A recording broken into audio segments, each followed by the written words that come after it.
All right, welcome back to game number 4. Now the question is INT going to be able to bring things back, or is YUBI going to push things over the brink and end it all, denying the game 5 potential? I'm Anti, and once again joined by Theracles, and here we are.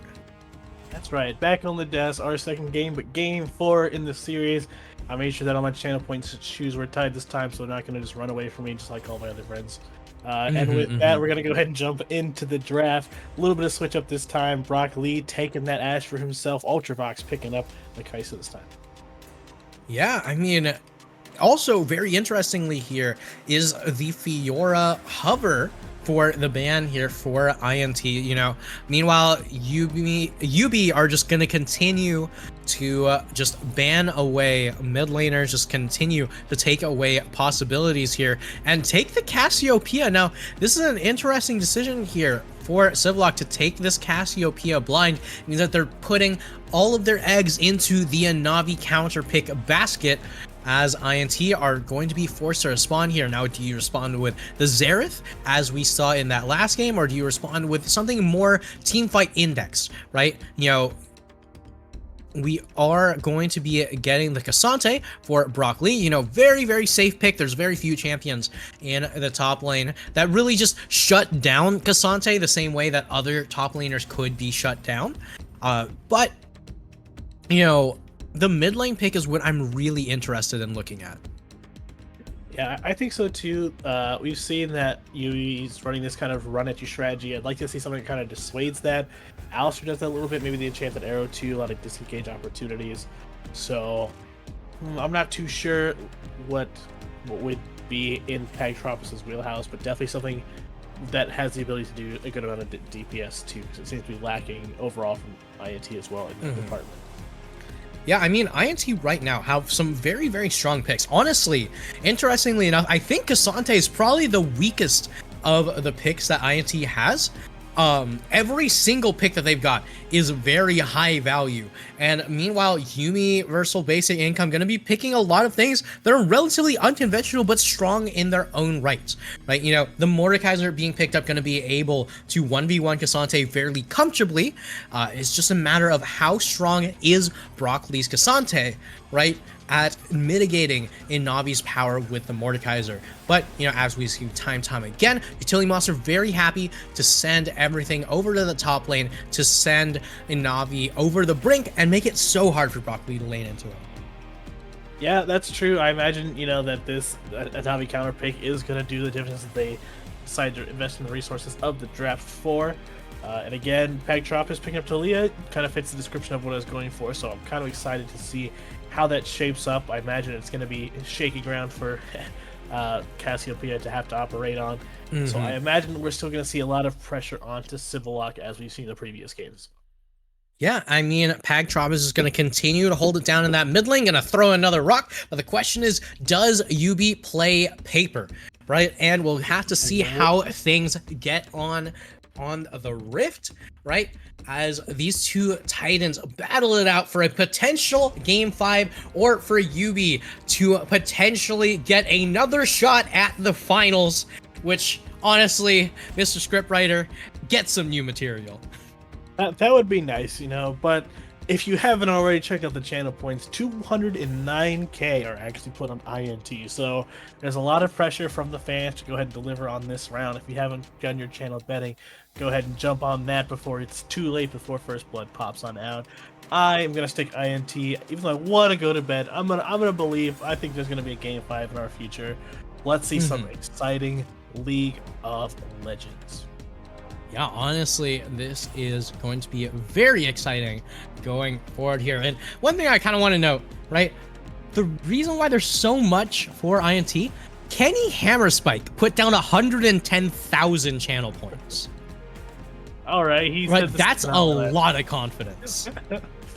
That's true. That is quite literally saying money where your mouth is. So he was highlighted in the video. He's going to highlight with channel points, and he'd better highlight on the scoreboard. Meanwhile, Fire Mana just gonna take on the 10k debt for YUBI here. That's 1 to 10 odds. 1 to 10 odds is pretty good. That payout would be fantastic if he ends up going for it. So best of luck to you gambling addicts. I'm not sure what you're gonna do when season 7's over, but I'm sure that Chris will have to create some type of rehab program. But that's okay. That's part of the friend or foe family experience, Yeah, it's been a long time, a long, 7 seasons now of, blood, sweat, and tears. So many tears. Oh my God, so many tears.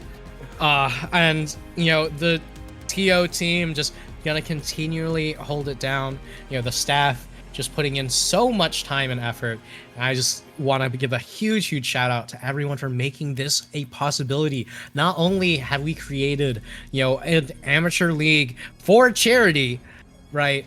We've created one that somehow manages to give a huge amount of production quality and just constant good memories, whether it be from season 1 to season 7, every single bit of it, has always been something to remember.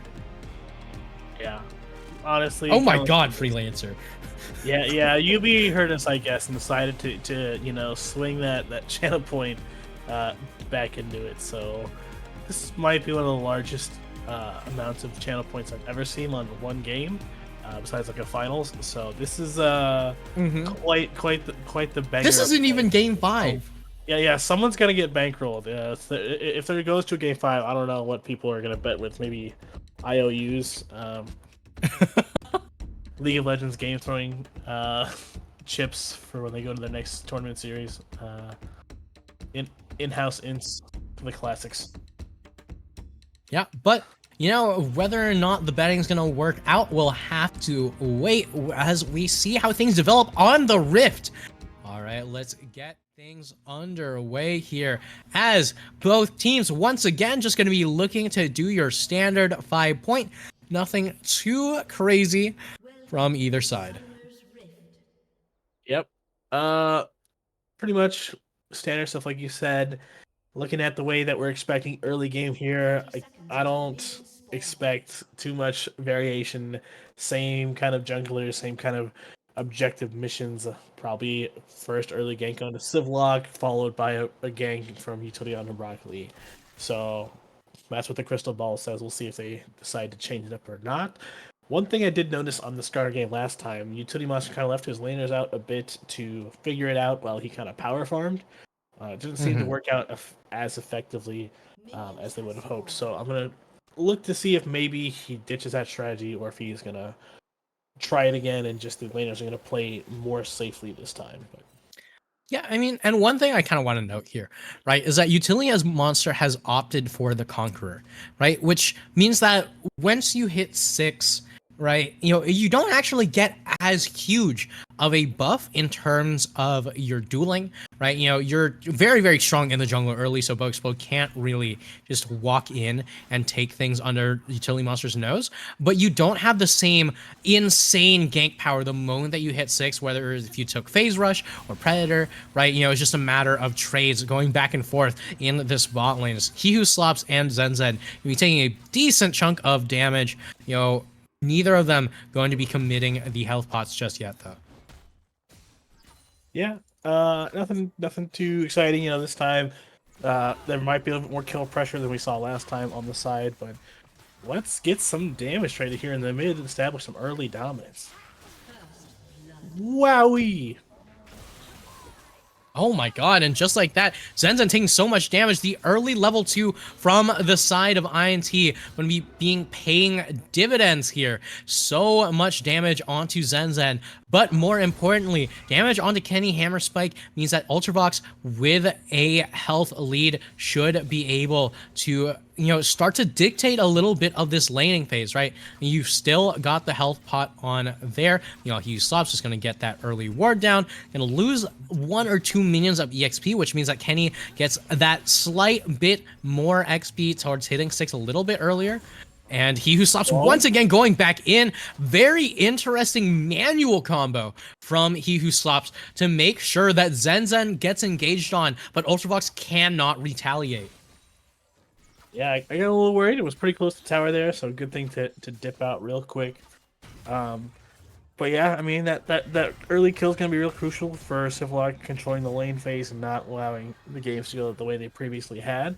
So that might be a little adaptation for Bow Explode to have him figure out what his pathing is, and he decided to go with his second play, which is gank ward bot. So or gank bush gank whatever. You go anti words. But yeah, either way, you can see Bow Explode just sitting in this bush, trying to make something happen as Pagtropis just going to just sniff out Utility Monster, trying to make sure that Kenny and Co stay as safe as possible here. But, you can see how Utility Monster able to get the Scuttle Crab, might be looking for a double Scuttle in the later in the game, but, Pagtropis needs to try to avoid falling behind here. That Cassiopeia can scale into an absolute monster come late game. But earlier on, you do have the roaming capabilities of the Talia, right? You do have the opportunities to really drag people away. Utility Monster looking for another in on Pagtropis here. Not going to be able to get it. Just going to get that seismic shove and the wave clear. That's true. I like the literally drag people away joke, so wasn't wasted. On top of that, I the only thing you can really bring up, Cassiopeia's got that sick item buff where no boots equals extra slots, so that'll come in handy in the late game. Pagtropis really seems to be struggling with the amount of damage and mana resources it takes to match Civlock, so gonna be sitting in an uncomfortable position. However, does have the teleport that might be able to mitigate some of that early on. And for their trouble, they're gonna go be able to put that ward down early and really start being able to put some control around this dragon for their warding. So yeah, it's not just the one ward, it's 2 of them. As you see Civlock really coming into form here, right? Now, Civlock's a strong player. Don't get me wrong. His laning has never really been the thing that sets him apart, though, right? It's always been how stably he plays the team fights, how consistently he can play, and how he's never, the liability.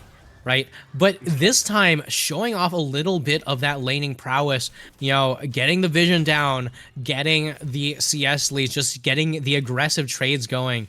And we can see this Cassiopeia is going to be something to be feared if this goes to a game 5. Yeah, that is true. That's going to have to be something that they think about and kind of prepare for in Game 5 if we get to that point. That's okay, though. We've got plenty of time still left on this game Rift to decide if that's even going to be a possibility.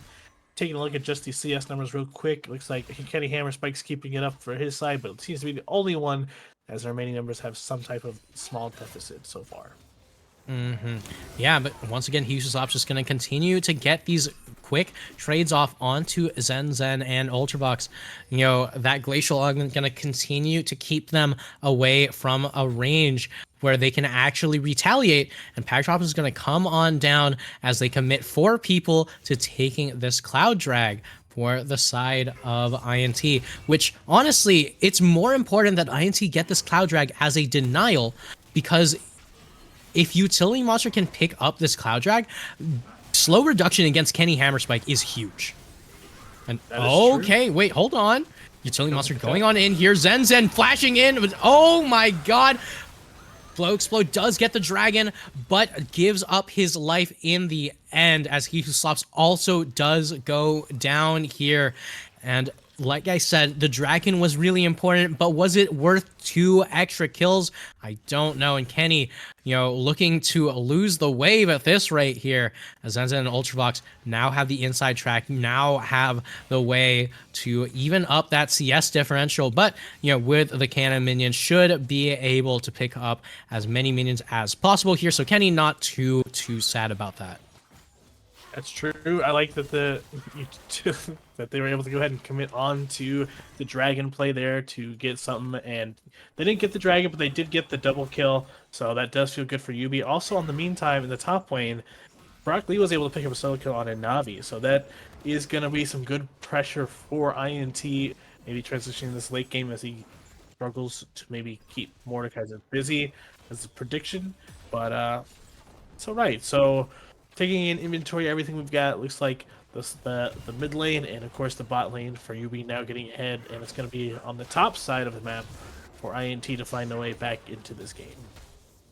Yeah, I mean, INT have such a great team composition at, team fighting and really making sure that when all the pieces are together, they're going to be able to play it very well, right? And Navi is a very, very big part of denying that. Once again, the brunt of the game falls onto Navi's shoulders, as hitting that death realm means that no longer can Bow Explode Smite, no longer can Brock Lee be that frontliner, no longer can Kenny Hammerspike just auto away and keep everyone as slow as possible. And you can see the trade just continually going into Navi's favor, as Pagtrop is just going to rack up so much damage onto Utility Monster, gets the kill. Oh my god, just barely able to get it with that final Q, but with a crit, a skip, and a jump, gonna be able to take that one in. That's true. Sometimes you're stuck between a rock and a hard place, and quite literally the rock sometimes wins. So not quite able to get the paper play that you've been talking about in the return, but that's okay. A little bit of action here and there. It looks like the elephant was, or no, maybe it was wrong. I thought I saw the Delta Beam used up top, but not appearing so from the cooldown timers. Yeah, I don't know. We're gonna chill out for a couple minutes. Rift Herald is an objective that's on the table, but I don't expect it to be too contested. Oh. Yeah, and beautiful flash out from Civillock here, also committing the cleanse, going to be able to get away from Pagtrop, is not going to be able to deny this plate, but, taking 2 tower shots for his troubles. Pagtrop is going to be backing out here. Both of these mid laners going to be backing, but with the teleport available, Pagtropus should be more than happy with that trade. You're going to be able to get back to lane first, going to be able to threaten the roams with the Weaver's Wall here. And Broccoli just going to continue to play this top lane out. Might have gotten that solo kill. Navi might have played a little bit too close to the sun, and Icarus falling into the ocean was definitely a one-time thing here. But oh my god, Kenny Hammerspike right now in a lot of trouble. Flash committed by Zen, ultimate committed by Zen, and homicide committed by Ultravox as just like that bow explode is here. Pagtropus is here. Can we get the return kills? So much damage onto Utility Monster. No way out. The seismic shove, and Ultravox going to finally go down. He who slops going to go down. And Utility Monster getting so much value out of that Conqueror as Pagtropus had focused so much time onto Zenzen, onto Ultravox, and the Skarner manages to take so much in that one short moment. Yeah, there was a lot going on there. It seems like INT was really on the back foot. Bo was able to come down, and the Weavers were all committed to try and get something back. So it looked like, I think it ended up being 3 for YUBI and 2 for INT in the trade. So little YUBI favorite on that, so good. But also Pagtrop was able to pick up a good amount of kills and gold from that, and another plate for himself. So what might be a little edge that we're seeing that we're going to need to swing mid here a little bit. But I think Ultravox is pretty much shutting this bottom lane down as far as what the future holds for them.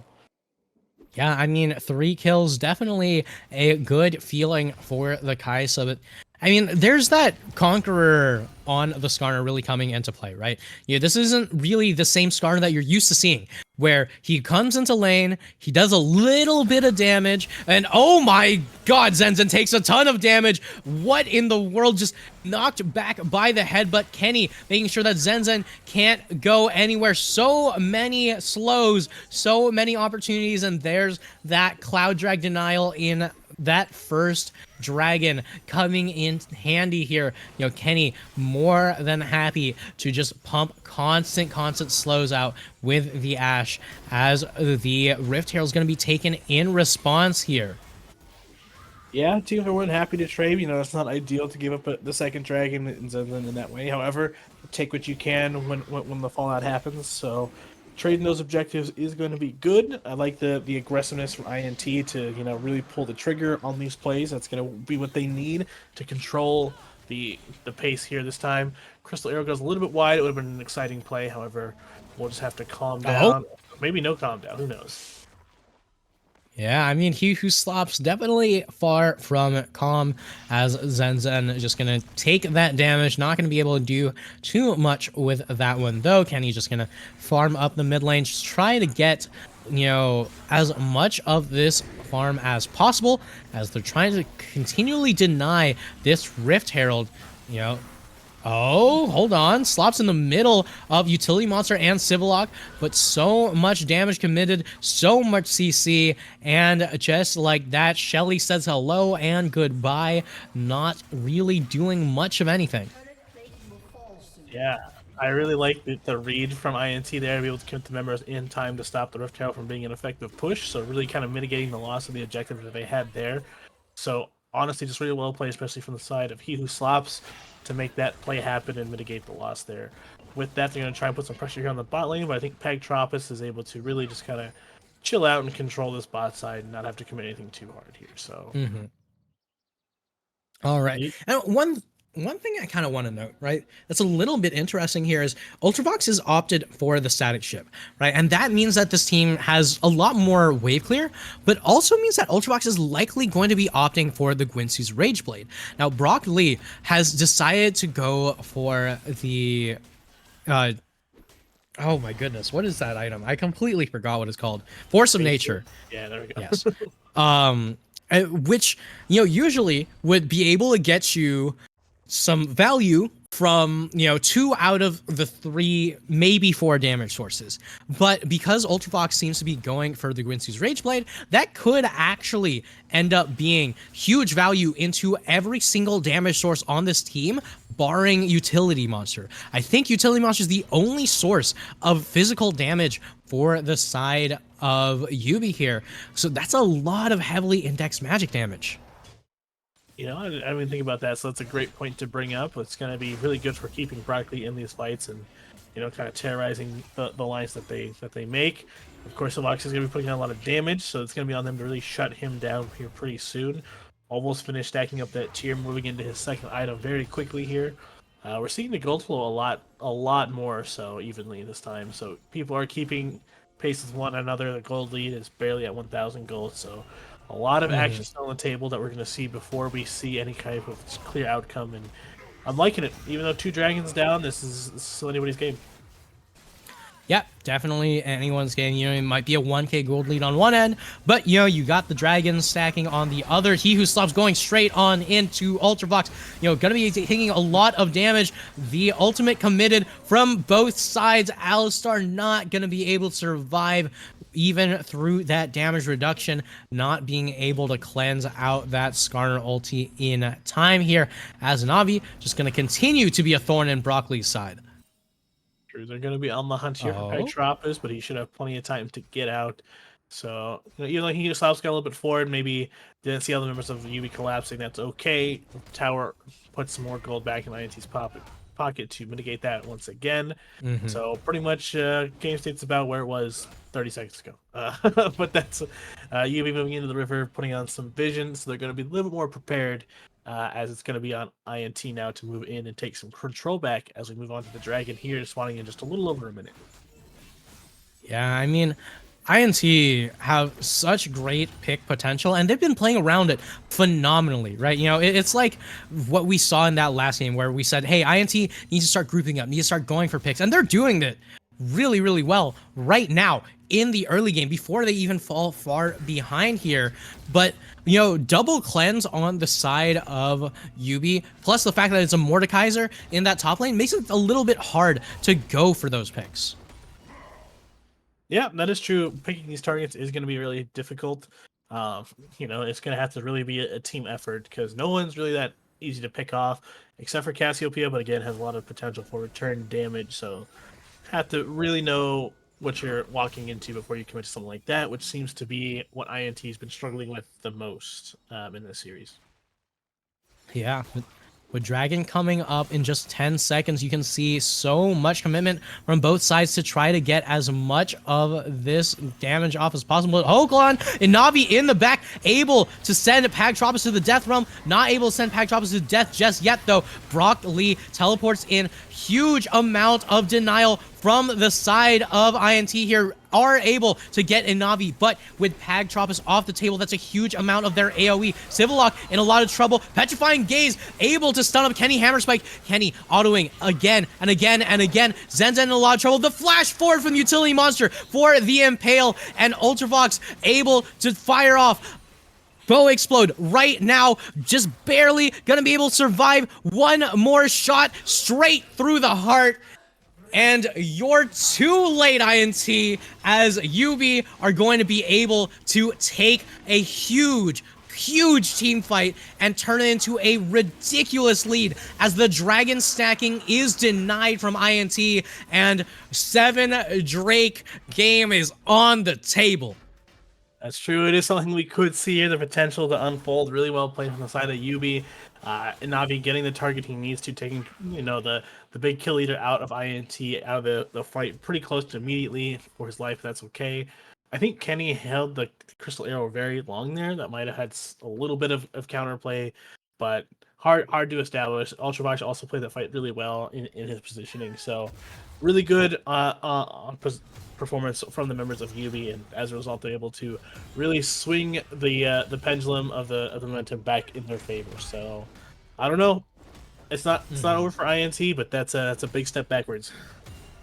Yeah, it's definitely a big step backwards. And right now, Navi just gonna try to see if you can, you know, finish this Rift Herald before 1955. You know, you got 30 seconds to take out all of the health from this Herald. Might be able to do it, as right now you saw some Bow Explode getting a little bit frisky in that river. Brock Lee sent to the Death Realm, and in the middle of the entire enemy team, definitely not looking to come out alive of this one, goes all out, and so does the health bar. Kenny Hammerspike getting flashed on as He Who Slaps also going to be going down. Bow Explode still going in, still trying to make an opportunity for the team. Picks up the eye. Pagtropus goes down. Kenny Hammerspike, the only one left alive. And the Ashe will scale so well into these late fights. But while you might have gotten the Herald, the entire Purple Worm going to be going down to the side of YUBI. That is true. Maybe not as great as a trade as they would have liked. It seemed like the members of INT really just could not find a way through those chokeholds, and Civillock was doing so much damage.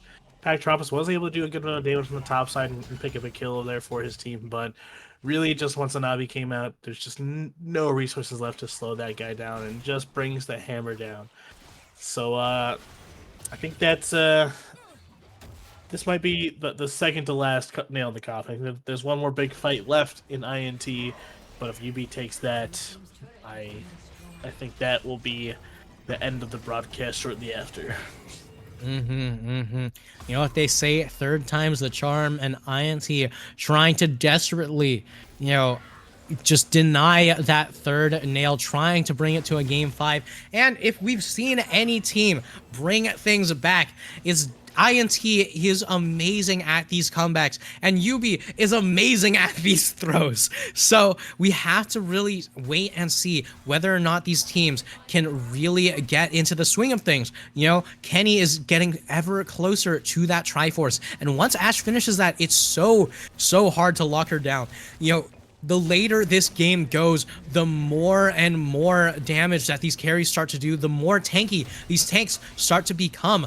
And the worse and worse that it feels with this damage potential. All out, fully committed for Brock Lee. He slaps going on in. Kenny Hammer Spike able to free hit on the side. Utility Monster just barely going to be going down here. Kenny with the Ghost going to be able to kite away. Civillock not going to be able to do much damage over to Bow Explode. Getting flashed on. Zenzen not going to be able to fully take out the Sejuani. You know, the Hog Rider is still going to be staking on top of Bristle here. Right now, Inavi in a bit of trouble, just going to get shoved away for his troubles here, as INT are very much alive. That's true. The pressure's coming in. The worm's doing the work. A lot of damage put down here in the middle. Utility Monster going to be sent back to base, giving his hands some rest as that gray screen just takes over. But that's okay. He's revitalized, coming back onto the map. With that, just a minute left till the next dragon. Nobody's on soul point yet. So they could wait a little bit if they wanted to do so, give more time to maybe try and farm up. But however, I'm not sure if that's going to help at all. I think YUBI's got a pretty good solid scaling too into this, so I'm not sure if that's the move either.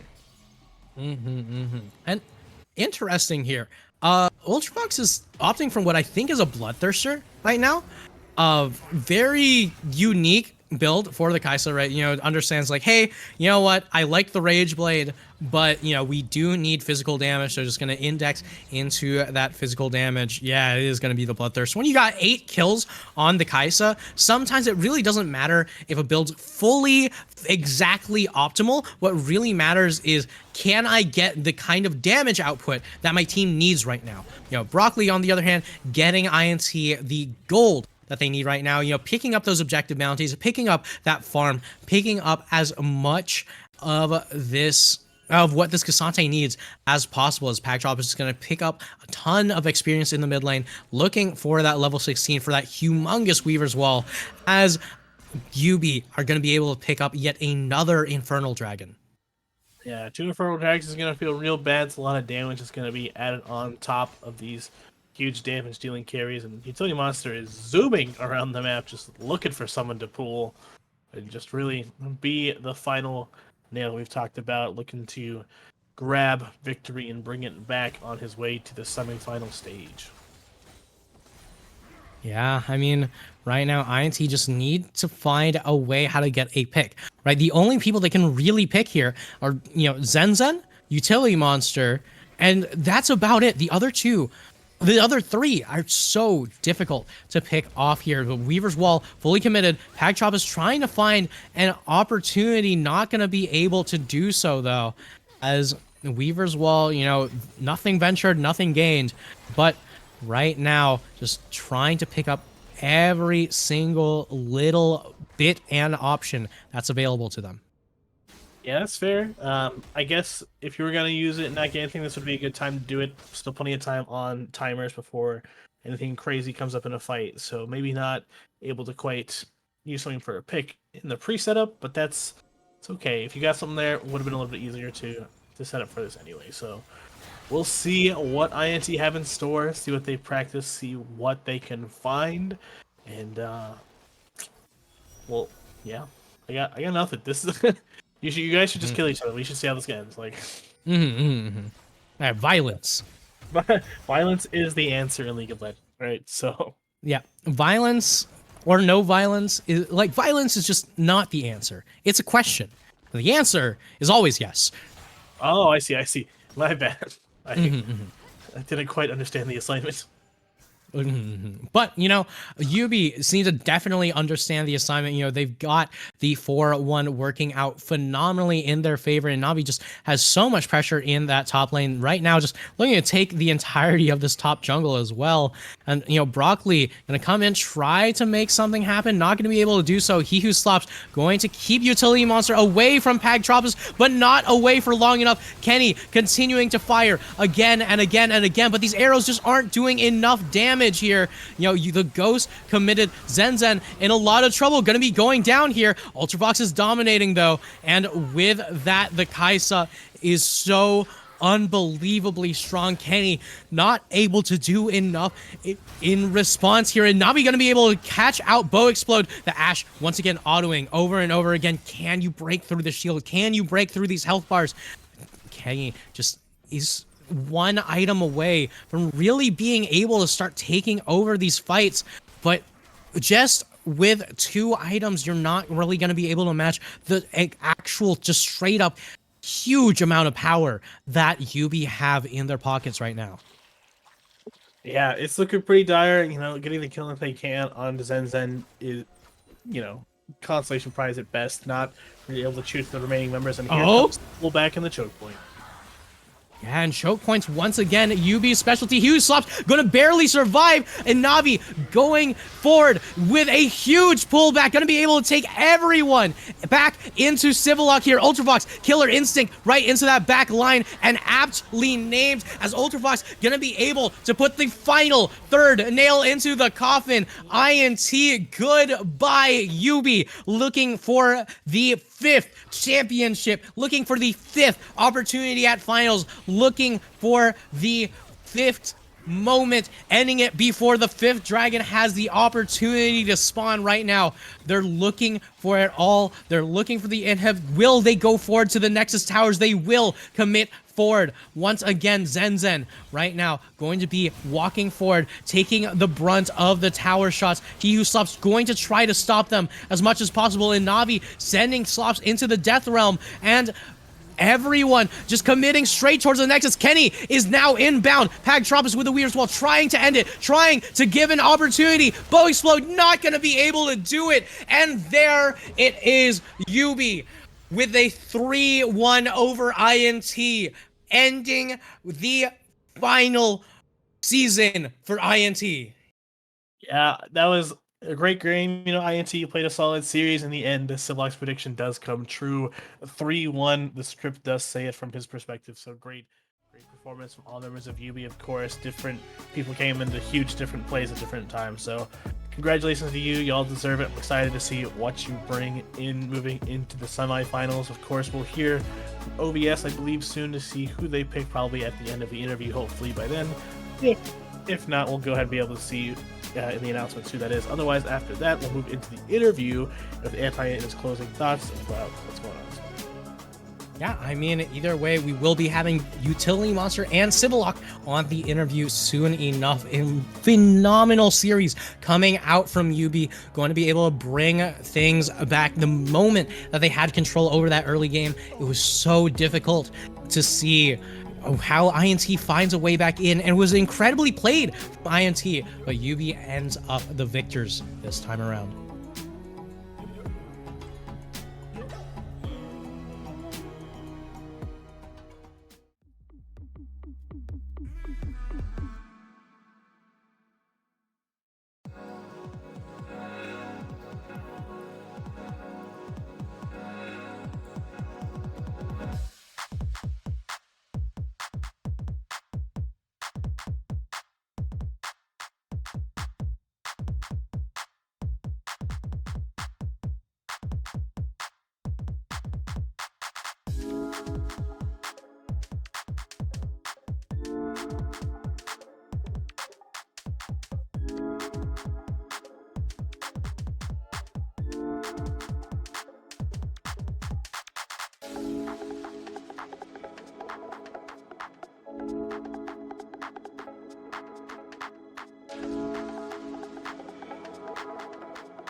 Welcome, gamers, to an interview. I am, for some reason, being subbed in doing interviews that I'm horrible at, but I'm joined with two good friends of mine, Clovis and Josh, Utility Monster and Civilock. How you doing, guys?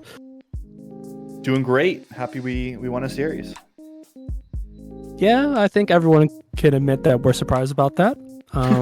Hey man, that's hurtful. All right, I guess we'll get right into questions because I'm tired and it's bench time. Understandable. How do you guys think the series was going to go from the beginning? Any insight on that? I think 3-1 was my expected result going in. I thought we were favored. We had a relatively close tiebreak match against them when we were not trying particularly hard because it was only for side selection. I don't know that they were trying all that hard either, to be fair, but it felt like we'd be relatively evenly matched. But I think that our playoff drafts are generally where we get our edge, just historically. So with our draft prep, I thought we could 3-1 it, and we did. Yeah, I was a little worried about the bow explode pressure. And after the second time I got Q flashed by Sejuani, I was pretty sure it was going to happen again. But so yeah, after we made that adjustment that I just need to not get Q flashed and instantly die at level 3 every single game, the series I think became a lot easier for our game plan.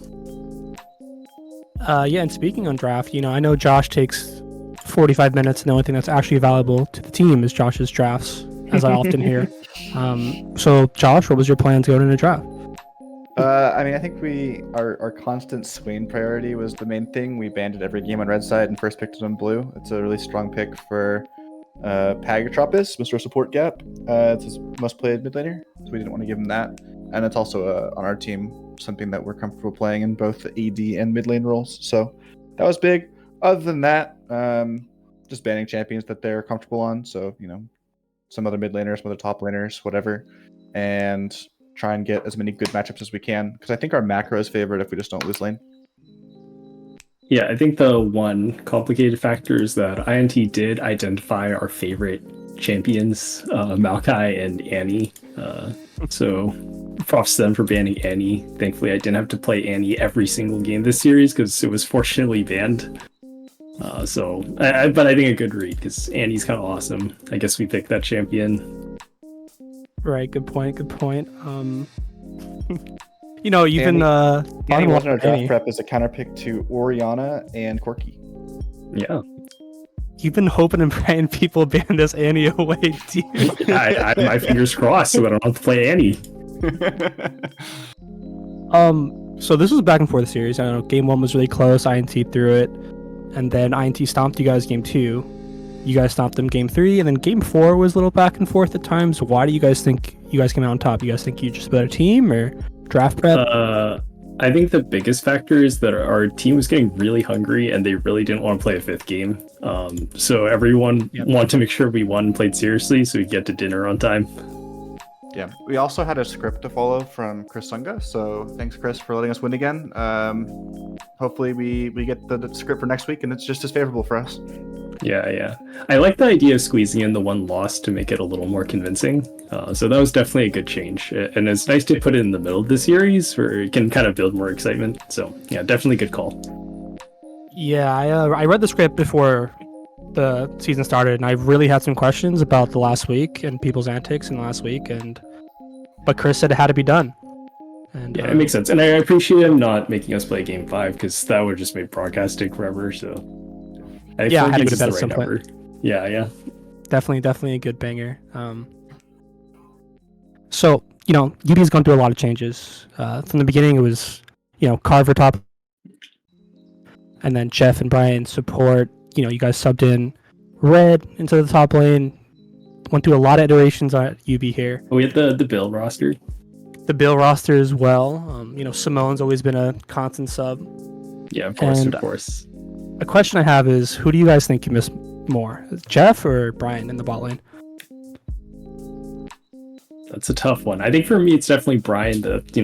Brian's my childhood friend, so we go way back. We went camping together when we were like 3. So nothing can really match up to that high level synergy bond. I don't know. I think I miss Jeff a lot. He really fills me with Zoomer energy. But Spencer does a pretty good job on that front. He's pretty Zoomer. So definitely appreciate the constant shouting after a team fight goes either well or poorly about fuck that guy, or that guy absolutely killed me, fucked me, and I want to die now. Yeah, you definitely need that extra influx of energy, since you seem to be a little EP this season, Josh, but I'm glad that we finally woke it up for playoffs. Yeah, sometimes I fall asleep when I'm holding the wave under my mid laner's tower, and I just kind of like take my hands off the keyboard and let them kill me. Sometimes? All the time? Or... Sometimes. Okay, it happens. I don't know, it's just that he's always in my lane whenever I'm not there. That's all I notice.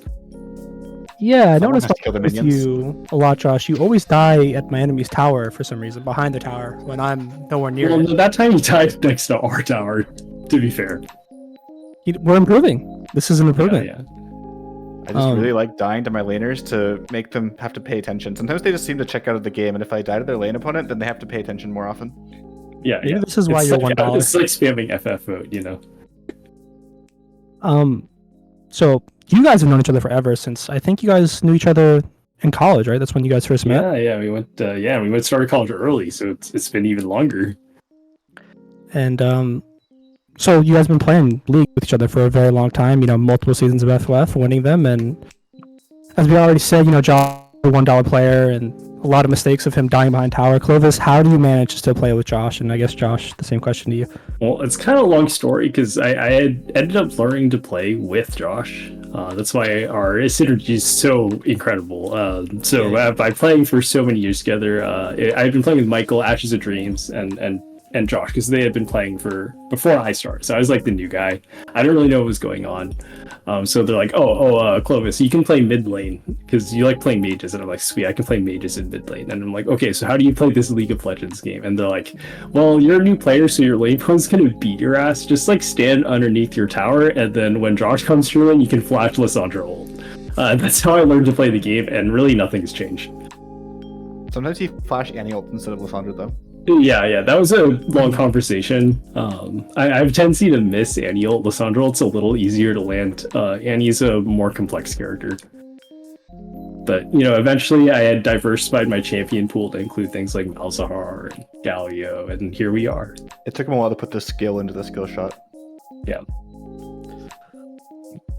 Yeah, so Josh, what about you? You played with Clovis forever. Well, if you look up our win rate together, it's actually abysmal. We like to duo in ranked. I think we've played over the past like 3 years, something like 2,000 games together, and we have like a 45% win rate. It's really funny. It's really tough because I try to play perfectly, and Josh just griefs uncontrollably into my lane. So I think he just doesn't want to win when we're playing together. It's hard to tell. And then as soon as one thing goes wrong, Clovis just kind of like gives up and FFs the game. So it's really unlucky, actually. We kind of have anti-synergy, but in FLF matches, crazy. he has stronger mental, and I have a slightly smaller compulsive urge to explain. Yeah, very slightly less. You know, I think you guys had 50% win rate together, actually. I'm pretty sure. Wow, we brought it back. Actually better than me and I think Jeff. over the last year or two, it's gone up, but if you look at a really long time window, it's pretty bad. Yeah. You know, we just got enough 5-stack games with Jeff and Brian, so they carried us.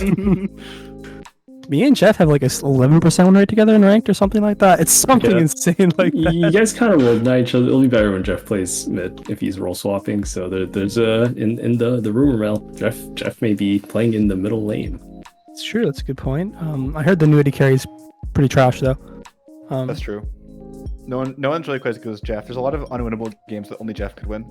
That's a good point. Yeah, I heard Clovis. Spencer's also been saying that a lot. Recently. If Jeff was in that game too, I think we win that, honestly. Yeah, I would agree. I think easy 3-0 if Jeff was in that game. No, we 2-0 that series with Jeff in the game. We don't really need the third game. You guys have a guess for who do you think you're going to face in finals if you guys make it all the way? Is it going to be BBZ in the matchup of the old heads? You know, who are we BBZ's playing been around semifinals? forever. That's the real question. Yeah. Next question, relax, bro. Relax. I got you. Well, how do we know we're going to play in finals? Like, what if I say that we're going to play like AWE in finals, but then we actually have to play them in semifinals, then we can't play them in finals. So like, it affects my answer. Yeah, It's right. Like, I think I'm gonna have to wait on the scriptwriters either way, but I think for sure the storytelling would be best for BBZ versus UB finals because that's just a classic matchup. it's a classic match. I think BBZ's been around since season 1. You know, Yeah, you yeah, guys are the original new kids, and now you're the old heads. yeah, yeah. Definitely think we're gonna put that in writing on the script. But But I'm pretty sure that the script is going to be UB versus BBZ, just as a final throwback. Yeah, that'd be a great way to Mhm. close out FOF for sure. so, with my final question of the day, you know, to wrap up this interview, OVS picked you guys in semifinals, so we're gonna see you guys playing Tuesday. Sorry, Tuesday. God bless. Oh man, I was kind of afraid of losing to Ariri. That would have been really embarrassing. And I can't play on What's Mondays. your It's awful. guys'- I was int. Yeah, like, 'cause true. you're freaking EP. You don't go to sleep at the right times. You just randomly sleep and then wake up. Oh, I gotta play FOF. Anyways, you guys play Tuesday. Any thoughts going Nice. into the OVS series? I think OVS has made their fourth to last mistake of FOF, and then the next three are gonna be their next 3 games. Holy Let's go. A little trash talk from Utility Man. I love to see it. Clovis, give me some. It's really warm inside of my Galio fursuit that I wear to every FOF match. That's I think we're done for an interview on that point. This was good. Everybody have a good night, and you know, see you guys on Monday when AWE and BBZ face off. Thank you guys so much for watching, and we're gonna go. See ya.